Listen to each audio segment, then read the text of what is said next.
Hello and welcome. I am Sarah Newberry with the Woven podcast, and I'm here with my friend Savannah. And Savannah, I'd love for you to tell me and whoever's listening a little bit about you. My name is Savannah McDonald. I am the executive director for the Belleville Area Humane Society. I've been in nonprofit fundraising for like 10-ish years. And I'm really excited to be here. Yay, I love that we get to have these kind of conversations. You're one of my most favorite people to talk to, just because our conversation ends up all over the place and yet Yeah, all at the same time together. Yeah. definitely. And it definitely fits in with a lot of the main core themes that I love, which is like grief and life and relationships and connection and systems, whether they are serving or not serving. And so I think that it'll be interesting to see where we end up today. Could be anywhere, It could truly. be. Yeah. Yeah. So before we hopped on the call, you were kind of talking about like some things that are going on in your industry in fundraising, and it's an interesting time in the world to be in anything that takes money because I think whether we realize it or not, there are conversations about money happening like in every inch of life. Yeah, absolutely. So I'm admittedly not an expert in these two schools of thought because something that's sort of funny about nonprofit is that if you are excited about helping people and you have a heart for service, you can kind of accidentally fall into nonprofit. And then if you fall in nonprofit and you have like certain skills, like I am a decent writer, speaker, you realize pretty quickly that you can't do anything without money. So, in my experience, most people who are fundraising are pretty self-taught. There is this entire industry of people who are working to professionalize fundraising as a field, but I think it's a really like young profession, like young field. Philanthropy itself, of course, goes back like forever if you define it as like people helping other people.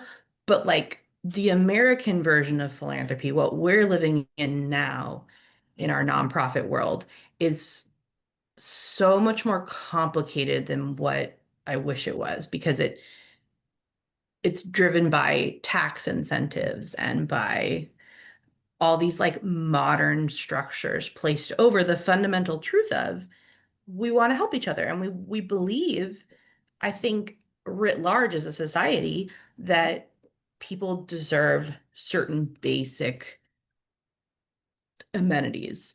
Um, we just can't seem to figure out how to make sure everybody gets it. Yeah. Yeah, if that's so true. I know this is a conversation we've had a lot, but I've been really clued into community and how we build that and how we live with that or not. Um, there has been a lot more people going, what is happening in the world? Everything's changing so quickly. We need community. And I think that that's a big piece of what you're speaking about too, is like you said, we've kind of always wanted to help each other, but as time has gone on and modernity and like Mm. systems at play and stuff like that, here we have the system that like the question I want to ask is like, you know, how do you help a person while also helping yourself? Because that's intrinsic, right? Excuse me, that it's like when you help someone, you are receiving something in that yourself, but that's not usually the reason we help someone, and yet it's kind of like a secondary thing. Yeah, it's interesting that you frame it in that way because I've been thinking a lot about these two schools of thought within fundraising right now. And the first is kind of your like classic donor-centric fundraising. And that seems to really be a focus on like meeting with your donors, meeting them one-on-one, talking about what gets them excited about the mission, how in what ways they want to help people, in what ways does this, like we say, fill their cup, fill your cup a lot, versus community-centric fundraising, which is a more focus on what the clients or the community actually needs to be like a better, more ethical, more peaceful, happier place.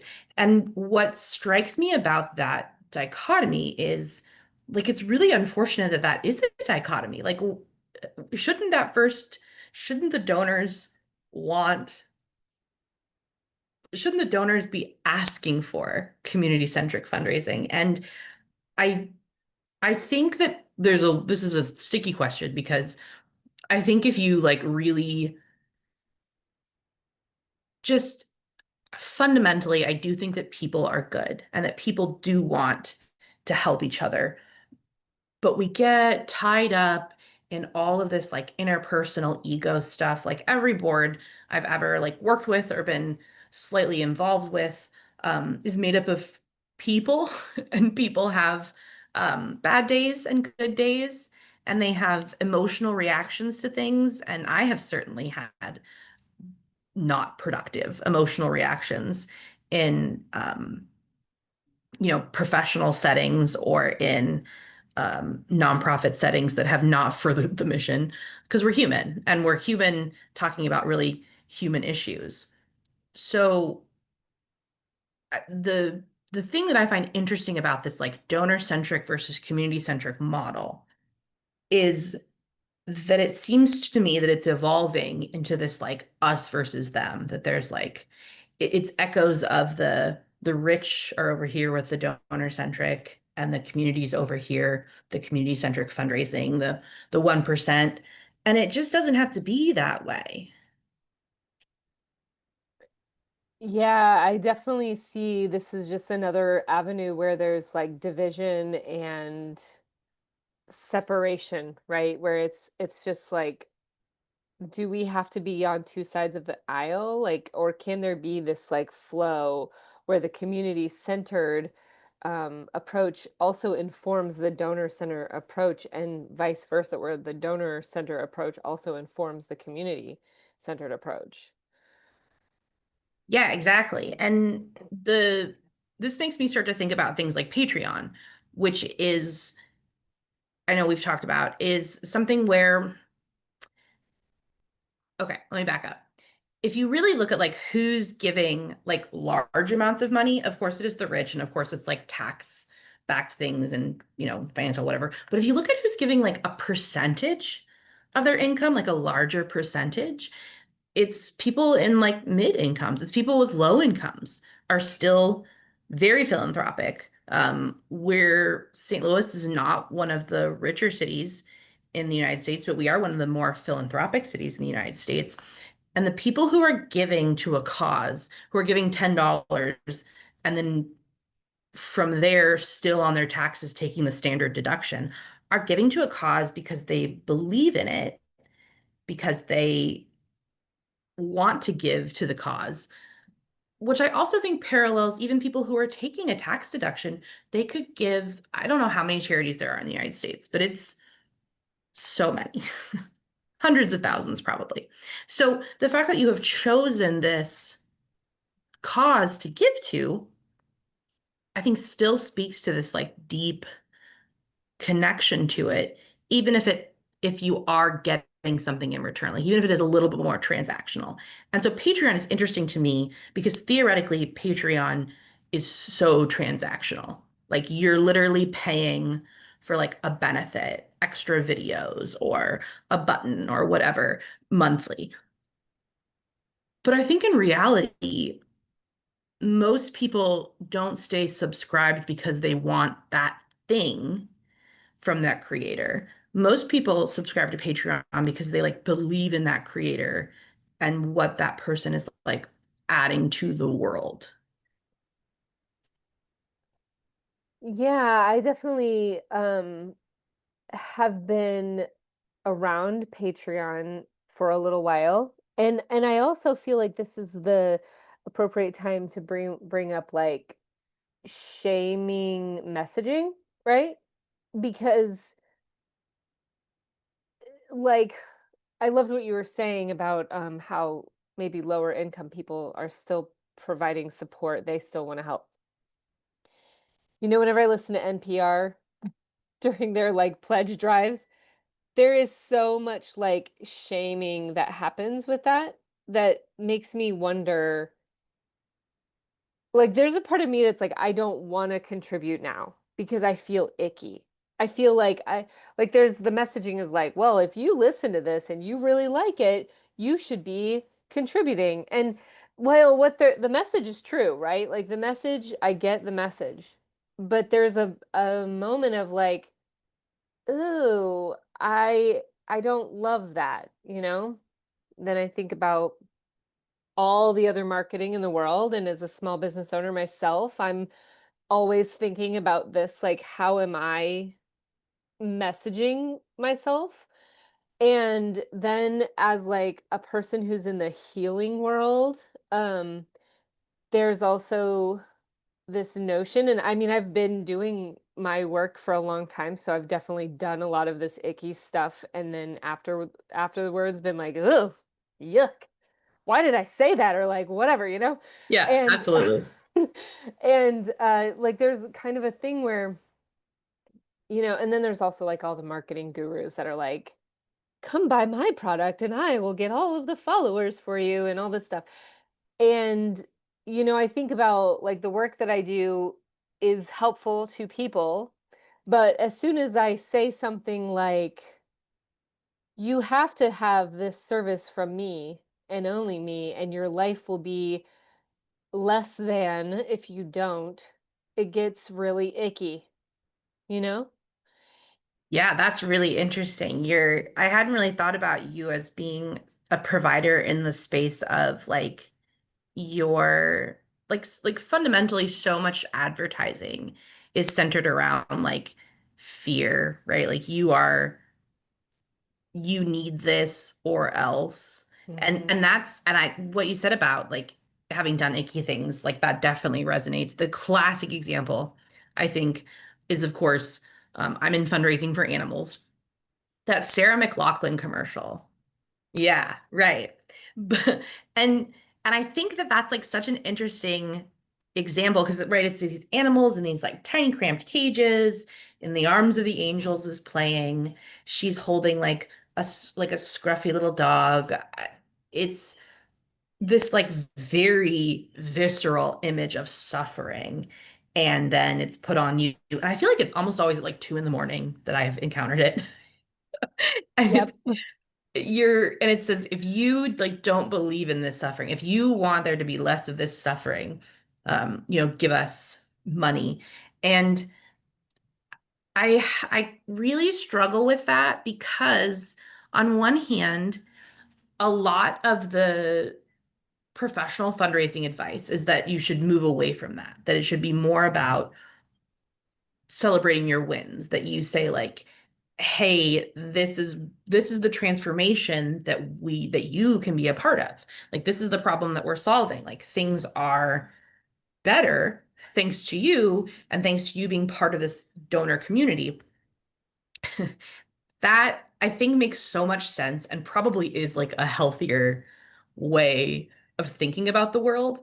But when you're like in it and you're just like seeing the just graphic suffering day to day, I totally understand the impulse and have certainly had the impulse to be like, help, this is truly gnarly out here. Yeah, and I think that you're touching on something that is super interesting to me too about like truth telling. And I'm always watching social media and marketing from that lens of like what feels good, what doesn't feel good. I have a good friend, Jessie, who we talk about this. She's a, depth psychologist, like Jungian analyst. And we will toss different Instagram things back and forth. And it's like, ooh, look at this one. It feels so good. Like, this is good marketing. And a lot of times it is truth, but we have also lived in this culture for so long that truth feels very ambiguous and difficult to like touch, you know? Um, and I think if that like what would it be like if we told the truth? You know, and like the marketing that you're talking about, like it's really gnarly out here and there is a lot of suffering and here's how you can help with that if you want to. You know, if it feels right for you, here's how it could help to lessen the suffering of another being or something like that, you know? Yeah, that makes a lot of sense. But that's not hot, that's not sexy, that's not algorithm, you know. Right? I mean, that's it, the algorithm. Yeah, you know, I posted something on TikTok the other day. I was like commenting on a video, and it was kind of about recent events that happened, and it was like we're all blindsided by this event that happened, and yet are we? Because we're Right. all living in this algorithmic reality from Google to social media to TikTok or whatever. It's like we're kind of in this like bubble, you know? Um, and so it's like we're working against like what our bodies want to i- consume, you know? I want to consume the Yeah. truth. I want to consume your truth. And then whenever everything is like polished or like feeding the algorithm, then when we're in real life, there's still this like, do I believe you? You Yeah. know? And I think I have a friend who talks about this all the time, but when we bring social media and other forms, like even your television or something, it's like you bring that into your home that is your sanctuary, your safe space. How many people are like scrolling from their bed at night or whatever, or first thing in the morning? And it's like, from a body perspective, like we can't distinguish between those things. And I know that sounds insane because, like, of course, one's on my phone and one is like in real life. But the more we do this, the more murky it becomes. And I want to believe that when you tell me something is suffering and this is how I can help, I want to feel that being truth. Yeah. Yeah. I've just done in the work that I've done with you through the book clubs and just kind of how you approach life, have been focusing a lot more on like literal feelings in my body. Like so much of American culture is about ignoring your body. Like that's ultimately the goal is to just be a floating like head, perfectly contoured head that has like no corporeal being because that's the skinniest you could possibly be. And you take up no space, especially if you're a woman. And ideally you wouldn't have a body at all, right? I think.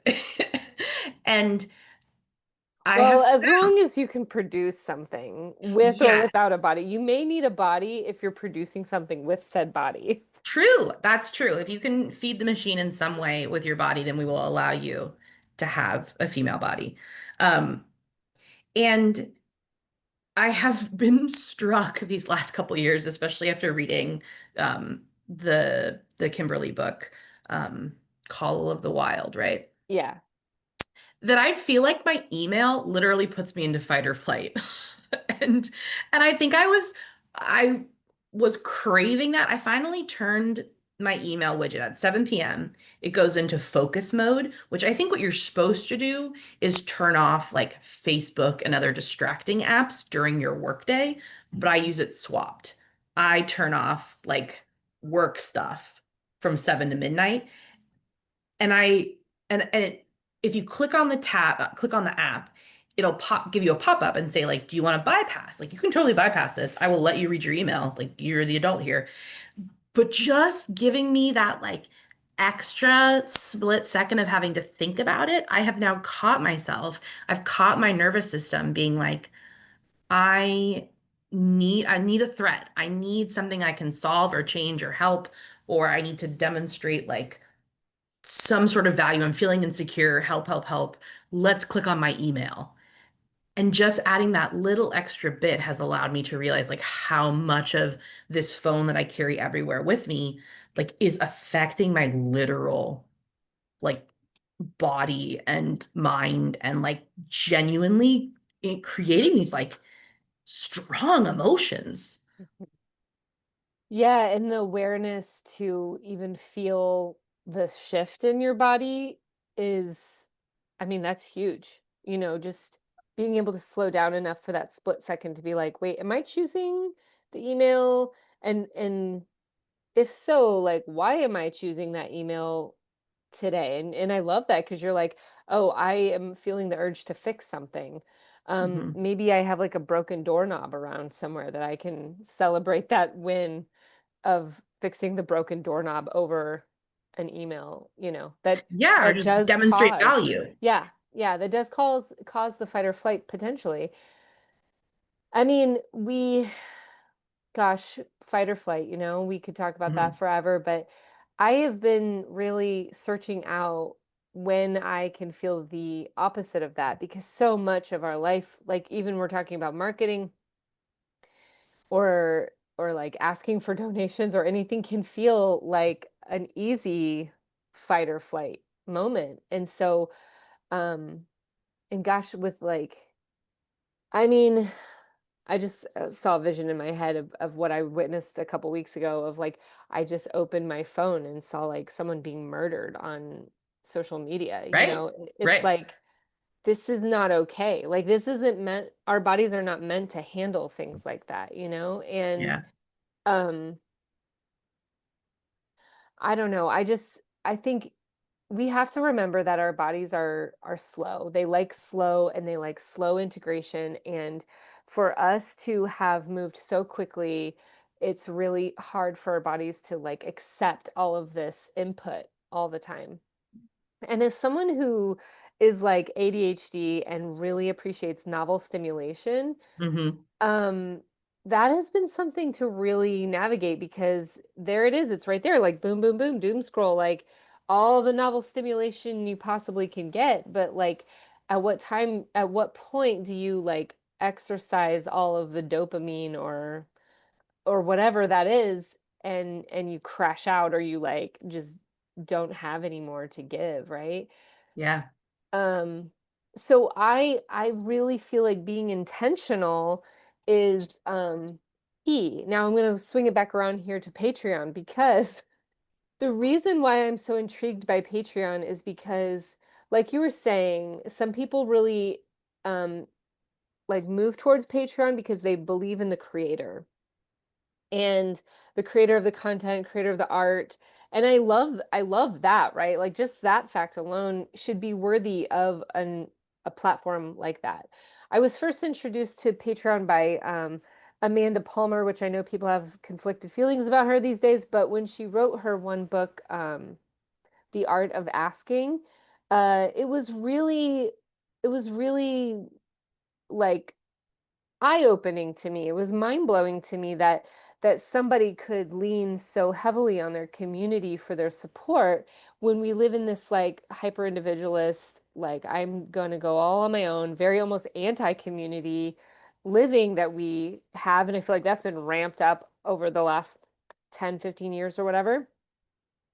For someone to lean so heavily on trusting the community to like lift them up, I really started to look for like places where that has happened in the past. And it was so shocking and surprising to me, but like in my world, in my work of midwifery, of healing work, like that's how that used to be. It was like healers, shamans, people, they never had to worry about where their next meal was going to come because the people in the community knew that that person needed to be well fed, needed to be well taken care of. And that was like the basis of why I created my own Patreon, which I haven't released yet, which maybe by the time this podcast goes out, it will be released. But um, in there, it talks about like why you would want to support someone like myself in this crowdfunding way. I mean, I'll be really honest. I would love to get to the place where I had so many people paying $5, $10 a month that I wouldn't have to charge anybody for a massage or for a healing session or whatever ever again. Like, that would be, like, such a cool goal for me. Um, but I also realize, like, that's an uphill battle because people are not super used to this, like Yeah, but that I think that's why it's so interesting to think about like philanthropy and that yes, for sure, I think there are people who are motivated by like tax benefits. I think that's not that many people though. And I think even those people who are motivated by tax benefits are just doing it because they don't want to leave money on the table. Because there are plenty of other things you could be doing. There are plenty of other causes you could be giving to that aren't messy and don't require like I think mostly people give because they want to build a better world. And going back to the Sarah McLachlan commercial, I think that's like a perfect example of what you were talking about with this like fast hit of dopamine, this like very obvious, emotionally charged, like just fast food for your nervous system kind of thing. And I think that we are culturally getting A, desensitized to it, but B, tired of it. Like not just that it doesn't work, but I consciously don't want it to work on me. right. I agree And with that too. I had a really, I think, interesting, I've had this like ongoing argument. Walk with me. I think these things are related. I'm going to try to connect them to one of the things that my shelter really practices is low barrier adoptions, non-judgment, like almost always when we interact with an animal in distress, it is a failure of the system. Some process somewhere has broken down. Like when people are going hungry, it's not because people are actively wanting to starve others. Now, there are certainly some evil people in the world for sure. By and large, people are good, and people on a micro scale are good. People are good in communities, people are good face to face. So we just had a transport of these like really beautiful, highly adoptable, but under socialized dogs that came to us from like commercial breeding facilities. So like stuff that you don't normally see in shelters, Boston Terriers, Cocker Spaniels, things like that.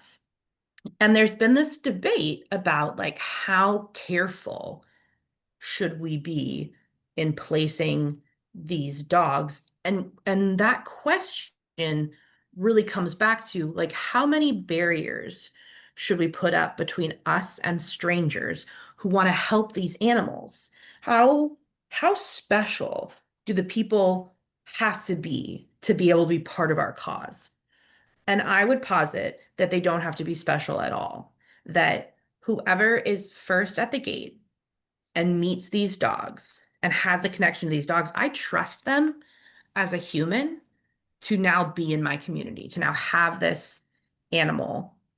Like yesterday, we had two labs that were like very shut down, and there was a big debate among staff and among other volunteers about like should these animals like stay with us and should we like socialize them and hold them back from like the real world and from a stranger coming and adopting them? Would that be better for them to like be protected from the community? And what ended up happening is a woman, I don't even know her name. The adopter knows her name. The adoption counselor, like they had an hour-long conversation. Her name is on the microchip. I just don't happen to because that's not my literal job.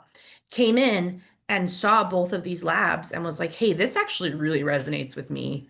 I want to adopt both of these two, and I understand what it's going to take to bring them to create a home for them. And I feel I'm up to the task." And there's a big leap of faith for some folks in believing this stranger, this like random person, quote unquote, off the street, that she's going to do right by these dogs.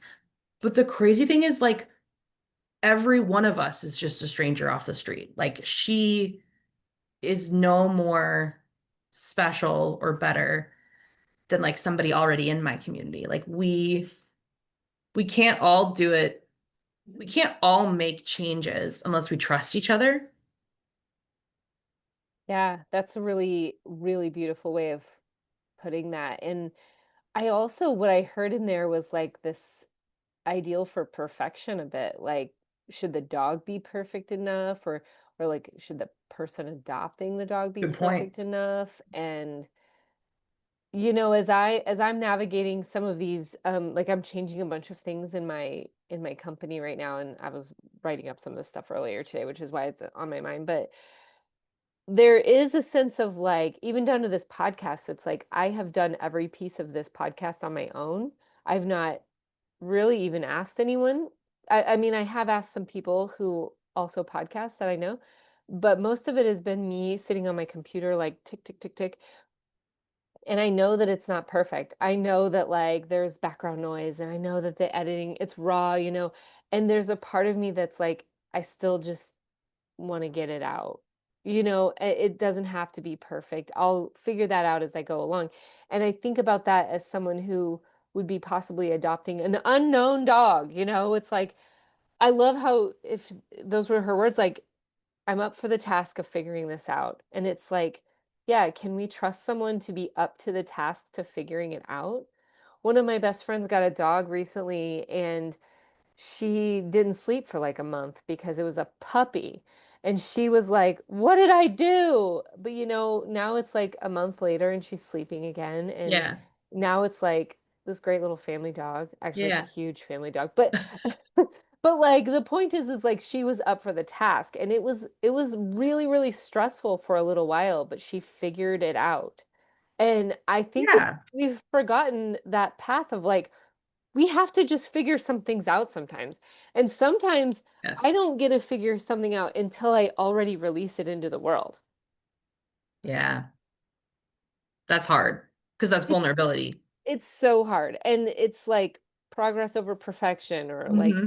done is better than perfect, or whatever. And I used to believe that I wasn't that much of a perfectionist, and then I started studying oh, I'm gonna forget her name, but she was a Jungian um she was a young person too, like a Carl Jung follower. Yeah. She wrote The Pregnant Virgin, and I cannot think of her name right now. Woodman, Marion Woodman, that's who I'm talking Hmm. about. She wrote a bunch of books about perfection, especially in women. And I just think like there's something for all of us to explore in that. Not just women, like everybody is like, what is our obsession with being perfect at adopting a dog, releasing something on the internet? Like, opening I a love company, that. whatever.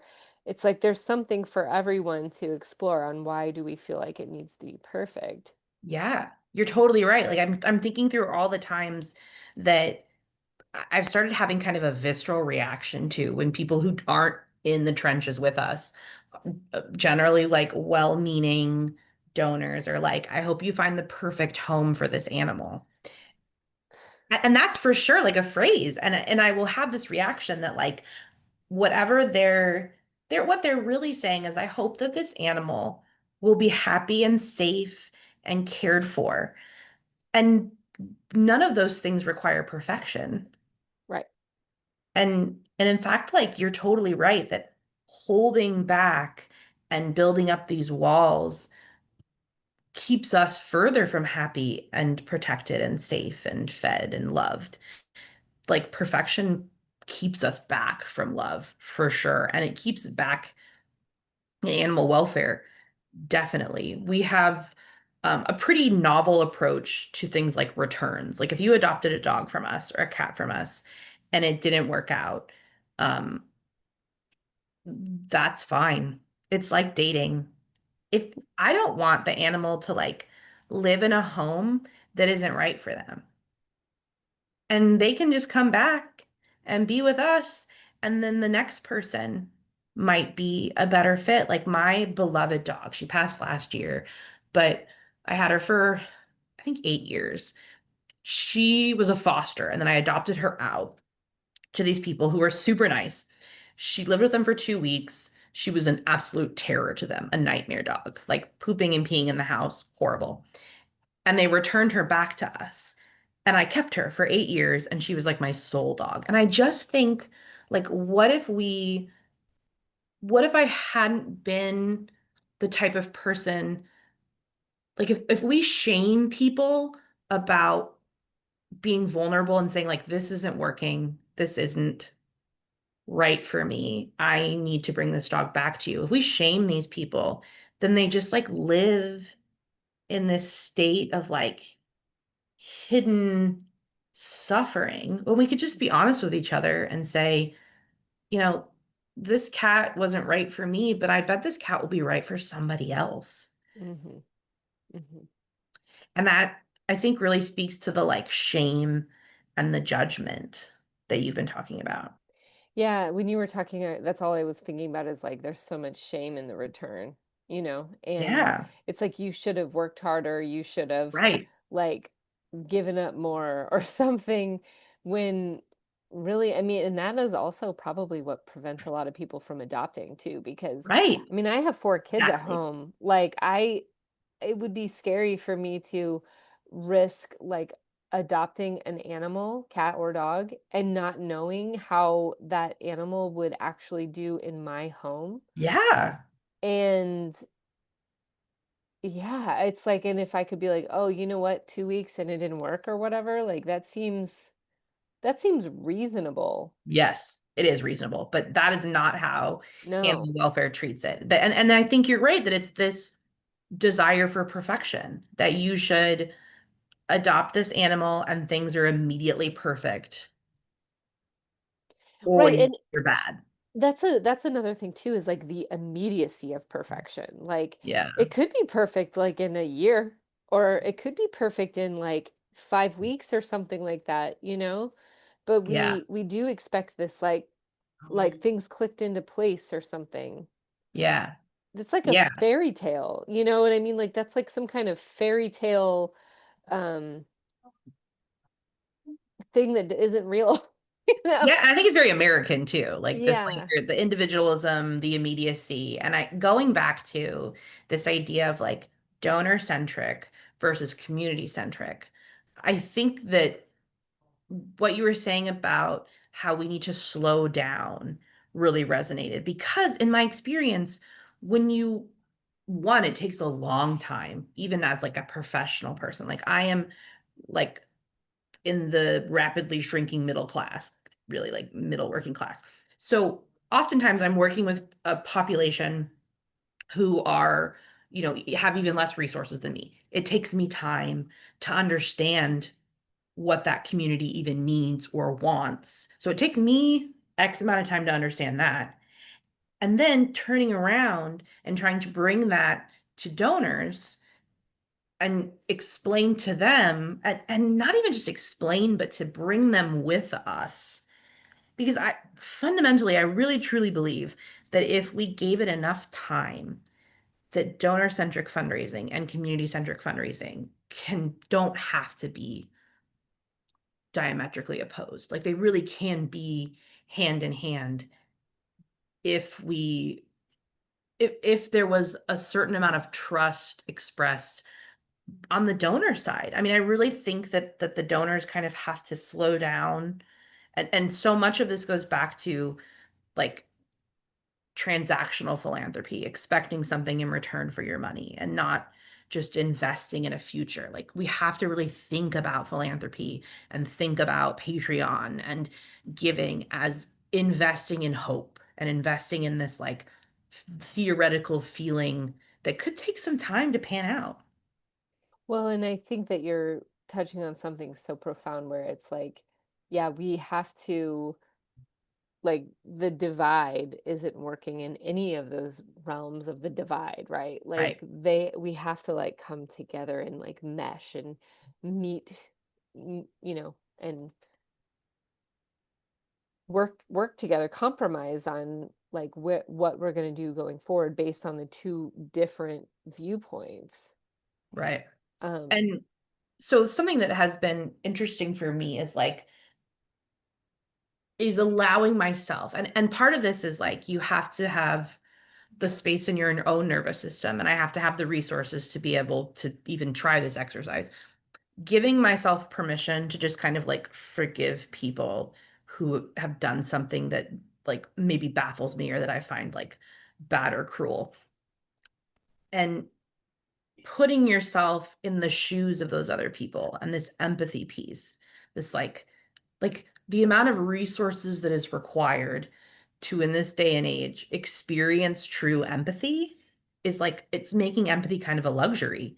And that is making philanthropy even harder because it really requires you to think outside of your own individual experience if we're actually going to make like functional change for people and for pets, just because we believe fundamentally people and pets deserve a certain level of dignity, no matter how like rude you are. I believe you should have food to eat, you know? Right. Well, and that's also like back to the algorithmic reality where it's like, how do we have empathy when we're only being fed visions of the same thing that we are used to? Yeah. You know, there's like a lot of trends in the somatic and healing world that I'm tracking, and I have to catch myself and be like, "Oh yeah, like I bet your feed has a bunch of pet stuff or like animal-based stuff." I don't ever see animal-based stuff on my feed.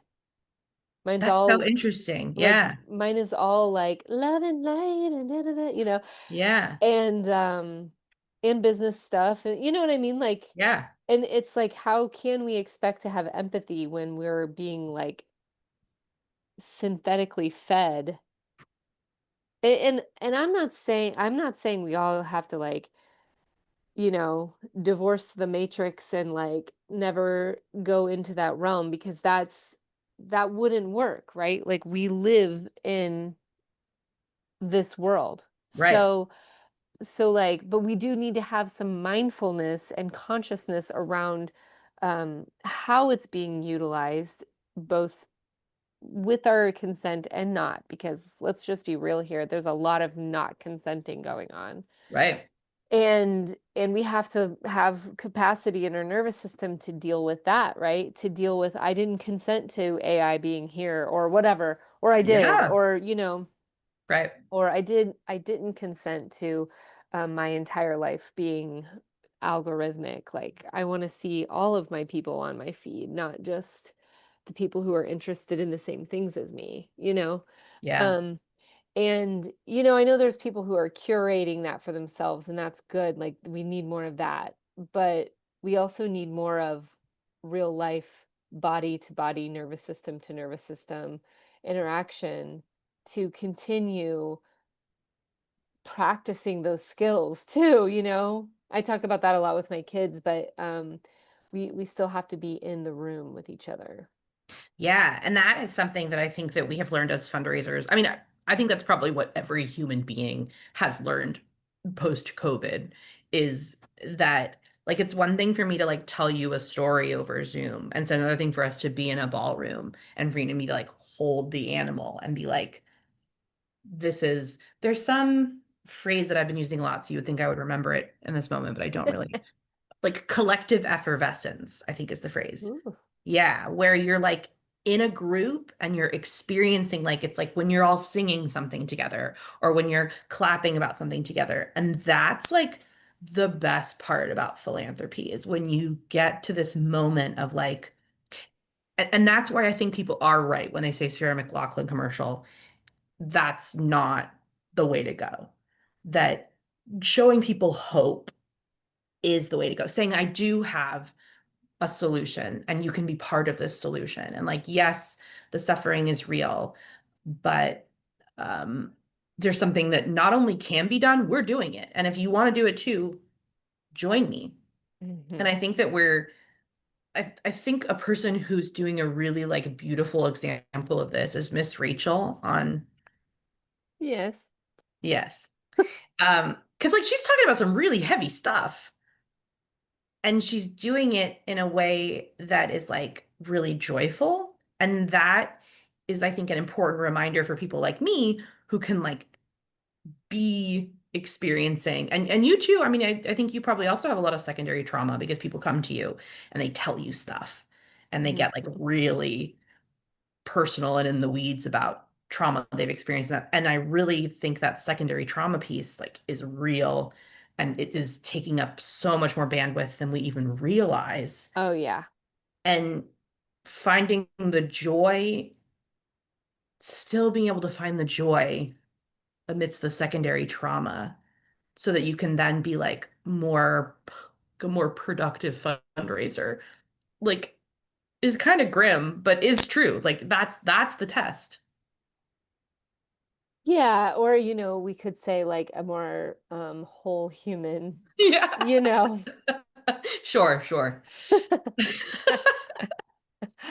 Ah, that's good. Yeah, I mean, we've kind of grown out of the Miss Rachel stage. I'm like trying to think of these big things that you're talking about. Like we definitely have other things like K-pop Demon Hunters right now is really trending. Have you watched Yeah. that? Oh, absolutely. I think Multiple I've been times. telling like every client of mine about it because it's just like there's so many layers in that movie to like unravel and be with. And that's like that's what's so beautiful about like pop culture too, right? Is like you have Yeah. like that's art right there. Like that's art is the ability for us to like see ourselves within something completely different than ourselves. And I think that that's worth saving and that's worth investing in and that's worth to bring it back to Patreon. Like that's worth Yeah. the $9 I spend on the Emerald podcast and like some of the I follow a couple podcasts on Patreon and I'm a subscriber because one I if I want someone to do that for me, I want to be able I want to do that too, right? And I also want to see how it works and I also want to see if it's worth my investment. And I have found that like it is, and it's like it's not even what I receive, but it's that I know someone else is feeding their children based off of my contribution. It's that someone else is being able to like do their art and their craft and their healing work by the little slice of pie that I like add to it. And Yeah. I just wonder if NPR took that stance versus like you're listening and so you should be paying. Yeah. What kind of different, like, maybe not even like the amount of money, but like what kind of donors would show up to that? You know what I mean? Yeah. Yeah. And I also think that they're probably not doing that in the face-to-face meetings. You Right. know, they're not building real relationships with Yeah. that model. Yeah. Well, and that is an interesting thing too. I mean, which is a whole tangent, but um post-COVID world, people have forgot about building relationships and that it's not a like fast and easy thing to do, right? You do Right. have to cultivate them. I put out a request in my local natural birth group, and I was like, "Hey, I want to connect with some more birth workers. I'm doing some stuff, and I want to hear about you, but I also want to be able to refer to you and." I got all these people that were like, "Oh, great idea." And I was like, "Cool, like let's set up some coffee dates or something." And then like crickets. Right. I'm like, "I'll even set up a Zoom call with you or whatever." And it's like we have to remember that we are humans. We're animals and we require the community, the tribe. Like I'm not going to refer a pregnant person to a doula that I don't know intimately. Sure. And I'm not Sure. talking like one coffee date. I'm talking like three or four. And I show up at your events and you show up at mine, because like I've had too many referrals go south and I'm very particular about who I refer people to these days because of it. That's interesting. Because I'm also thinking about that, like in terms of like connection needing to scale. Like, because when I think about like whether or not I would adopt a cat to someone, like the standard is really low. Most people, and I think that this probably speaks to how people have like lost connection with other people. Most people are really good to animals. The vast majority of people love dogs and cats, or at least are like neutral and appreciate them. Like, hey, dog's not for me. But you talk to people and they talk all the time about how they don't like other people. I hate people. That's why I love dogs. No, no. You actually need to feel it's not that you need to, I guess. It's that I want you to Hmm. feel connected to all other beings. And I was thinking about when you were talking about like this nervous system to nervous system connection that I wonder if there's something to that, like with us and with companion animals, like co-regulating with my cat. Oh yeah, there's definitely co-regulation that happens with animals. When my son was really going through the height of his anxieties, some of the things that his therapists and stuff were like, "Can you get him an animal? Because they can help co-regulate." I definitely think that animals are part of that, but you do need human connection. I read that book, The Anxious Generation, and they talk a lot about like incels and like people who are Sure. stuck in their houses and and like they're peeing in a litter box because they don't even want to like leave their room to go to the bathroom, and maybe they Sure. come out like once a week or something, and it's like I just can't see how the longevity of that human body will thrive, No. maybe survive, but like then I think about if that person ever, had their own children and like how that line of I mean, I've spoke about this before, but like I'm very clear on what part of my maternal line has contributed to my current every day, every moment, breathing moments sometimes. Yeah. And I think that makes me very careful about what I choose to do and surround myself with, right? But also like that one generation of someone not leaving a room to be in connection with other human beings is very detrimental.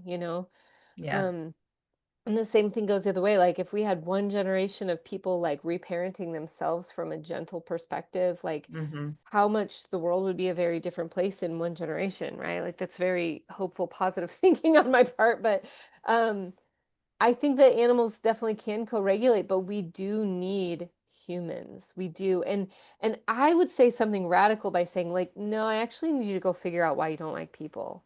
Yeah. Like Good I point. I need you to. I it's actually not even about you. It's about the rest of us and how you Yeah. need to figure that out for us. A lot of times I find too that it's based on like fear and assumptions and an other that like doesn't even really exist. And I would say like you haven't figured out how to communicate with people. True. Like boundaries and communication and all of those very rudimentary things. Like whenever I think about people who say I hate people, I'm like, what? Like, how Yeah. can you? Like, I get the sentiment, especially like the average, like you go to the grocery store and people are just rude because they feel like they don't matter. Oh my gosh, this is totally reminding me of something else that I want to tell you about Yeah. at a different time. Okay. But they were, but essentially, it's like about how